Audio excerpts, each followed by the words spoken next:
News, सच जरूरी है। नमस्कार दर्शकों, यह है MNS न्यूज नेटवर्क। मैं हूं आपके साथ आरती। आइए देखते हैं आज की कुछ खास खबरें। 15 जून के बाद बोलूंगा, नाबालिग रेसलर के पिता के बदले वाले बयान पर ब्रजभूषण शरण सिंह का जवाब।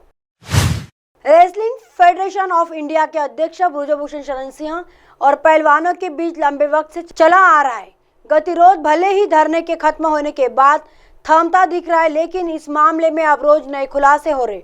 हाल ही में नाबालिग पहलवान के पिता ने पीटीआई से बातचीत में ये कबूला था कि उन्होंने रेसलिंग फेडरेशन के अध्यक्ष के खिलाफ यौन उत्पीड़न की झूठी शिकायत दर्ज कराई थी, क्योंकि वह बेटी की सिलेक्शन न होने से नाराज थे और उन्होंने बदले की निकाय से शिकायत दर्ज कराई थी। जब ब्रजभूषण शरण सिंह से इस पर सवाल किया गया तो उन्होंने कहा कि फिलहाल उन्हें इस मामले पर कुछ नहीं कहना है। न्यूज एजेंसी NI से बातचीत में उन्होंने कहा, यह मामला कोर्ट में विचाराधीन है। सरकार ने यह भी वादा किया है कि पुलिस 15 जून तक चार्जशीट दाखिल करेंगी। पहले इससे हो जाने दीजिए। 15 जून के बाद अगर बोलने की जरूरत हुई तो जरूर अपनी बात रखूंगा। फिलहाल मुझे नहीं लगता कि इस मसले पर कुछ भी बोलना चाहिए। नाबालिग के पिता अपने बयान से पलटे। नाबालिग पहलवान की शिकायत के बाद से ही पॉस्को कानून के तहत WFI प्रेसिडेंट के खिलाफ जांच होने लगी थी।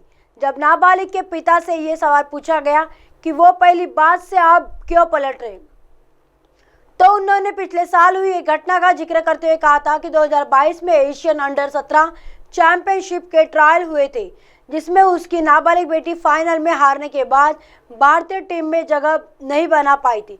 उन्होंने रेफरी के फैसले के लिए ब्रजभूषण को दोषी ठहराया था। नाबालिग लड़की के पिता ने न्यूज एजेंसी से बातचीत में आगे कहा था, बदले की भावना में उन्होंने ब्रजभूषण सिंह के खिलाफ झूठी शिकायत दर्ज कराई। आप गलती सुधारना चाहते। सरकार ने पिछले साल हुए ट्रायल में उनकी बेटी को हार के निष्पक्ष जांच का वादा किया है, इसलिए ही उन्होंने सच बोलने का फैसला किया। आइए देखते हैं अगली खबर की तरफ।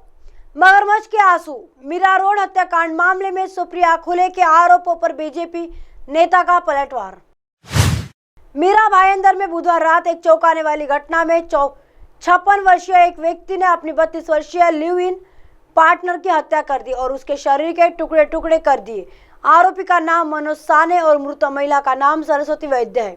आरोपियों ने सबूत मिटाने के लिए सरस्वती के शरीर के टुकड़े टुकड़े कर कई हिस्सों को मिक्सर में पीसा था, कुछ को बाल्टियां और कढ़ाई में छिपा दिए थे। इस चौंकाने वाली घटना को लेकर जहां एनसीपी सांसद सुप्रिया सुले ने देवेंद्र फडणवीस पर निशाना साधा, वही बीजेपी महिला मोर्चा की प्रमुख चित्रा वाघ ने अब इसका जवाब दिया है। मीरा भाईंदर ने वास्तव में क्या हुआ था? मीरा भाईंदर में हुई इस घटना को लेकर राजनीतिक आरोप प्रत्यारोप शुरू हो गया है। आरोपी मनोज साने पिछले 3 साल से सरस्वती वैद्य के साथ लिव इन में रह रहा था। हालांकि बुधवार को पड़ोसियों ने देखा कि फ्लैट से दुर्गंध आ रही है। पुलिस ने दरवाजे का ताला तोड़ा तो पता चला कि आरोपी ने महिला के टुकड़े टुकड़े कर ठिकाने लगाने की कोशिश की थी।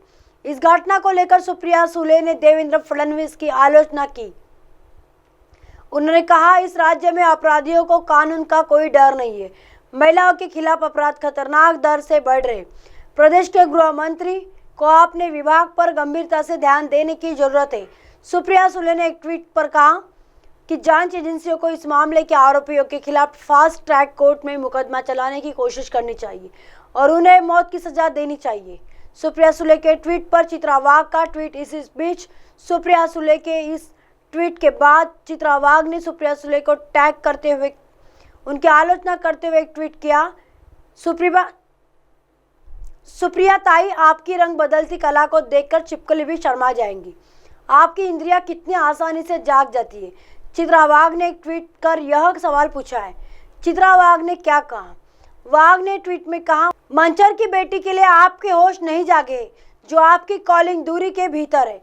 लड़की को एक मुस्लिम युवक ने अगवा कर लिया था। 2.5 साल से वह नहीं मिली। तब आपकी प्यारी सरकार थी। अगर आपने श्रद्धा वाकर मामले पर ध्यान दिया होता तो यह 35 टुकड़ों में नहीं टूटा होता। यह दुर्भाग्यपूर्ण है कि स्वास्थ्य लाभ में स्वस्थ आपके गृह मंत्री ने श्रद्धा वाकर के माता पिता की पुकार नहीं सुनी। आइए देखते हैं अगली खबर की तरफ। महाराष्ट्र में दंगे, गुजरात में उद्योग धंधे, यह बीजेपी की चाल। संजय राउत ने किया वार। फिलहाल कोल्हापुर में इंटरनेट सेवाएं शुरू हो गई है। हालांकि कोल्हापुर समेत महाराष्ट्र के अलग अलग जगहों से औरंगजेब का स्टेटस लगाने की घटनाएं सामने अब भी आ रही है। ऐसा करने वाले कुछ लोगों को पुलिस ने हिरासत में लिया है। सोलापुर कोल्हापुर के इचलकरंजी, वाशी, मोहम्मदनगर के शेगांव, मिरज गांव में औरंगजेब का स्टेटस रखने की घटनाओं को लेकर माहौल में तनाव कायम है, लेकिन हालात कंट्रोल में है। इन सब मुद्दों पर संजय राउत ने आज 9 जून शुक्रवार अपनी प्रतिक्रियाएं दी है। साथ ही उन्होंने अमित शाह और सीएम एकनाथ शिंदे को लेकर भी बयान दिया। संजय राउत ने अपने मीडिया संवाद में एक अहम जानकारी देते हुए कहा कि अमित शाह, सीएम एकनाथ शिंदे और 4 मंत्रियों से खुश नहीं है और उन्होंने इन 4 मंत्रियों को हटाने का निर्देश दिया है। राउत ने कहा कि टेंशन हटाने के लिए, मन की शांति के लिए एकनाथ शिंदे आज वैष्णो देवी का दर्शन करने गए। संजय राउत ने मीडिया संवाद के बाद हमारे सहयोगी से भी बातचीत की और उन्हें जान से मारने की धमकी दी। धमकी को लेकर अपनी प्रतिक्रिया दी। मुझे और शरद पवार को धमकी सरकार की ओर से प्रायोजित संजय राउत ने कहा कि राज्य में गवर्नमेंट स्पॉन्सर्ड टेररिज्म शुरू है। मुझे दी गई धमकी को लेकर गृह मंत्री गंभीर नहीं है। मुझे और शरद पवार को दी गई धमकी सरकार प्रायोजित है। मुझे अब तक 4 बार जान से मारने की धमकी मिल चुकी है। एक बार मुझे दी गई धमकी की बात को गृह मंत्री फडणवीस ने हंसी में उड़ाई थी। शॉर्टकट तरीके से बीजेपी को चुनाव में जाना है, इसलिए हिंदू मुस्लिम करवाना है। संजय राउत ने आज अपने मीडिया संवाद में कहा कि महाराष्ट्र से आज भी बीजेपी महाराष्ट्र के 14 महानगर पालिका चुनाव को करवाने की हिम्मत नहीं दिखा रही। उन्हें चुनाव परिणाम को लेकर आत्मविश्वास नहीं है। शॉर्टकट से उन्हें चुनाव के दरवाजे पर जाना है, इसलिए हिंदू मुसलमान करवाना है। हर दंगे के पीछे राजनीतिक हाथ है। हिंदुत्व को खतरा बताकर चुनाव का सामना करने का प्लान है। अब आप हमारे चैनल को आपके मोबाइल पर भी देख सकते हैं। मोबाइल ऐप पर देखने के लिए प्ले स्टोर से MNS news TV app download करें। इंस्टॉलिंग ट्विटर, iQOO, फेसबुक और कई सोशल मीडिया के प्लेटफॉर्म पर हमारा चैनल उपलब्ध है। आप इसे यूट्यूब पर भी देख सकते हैं। आप हमारे चैनल को लाइव भी देख सकते हैं www.mnsnewstv.com पर। फिलहाल वक्त तो चला दर्शकों ब्रेक का। ब्रेक से लौटने के बाद देखिएगा देश और दुनिया की तमाम खबरें। बने रहिए MNS न्यूज पर। नमस्कार।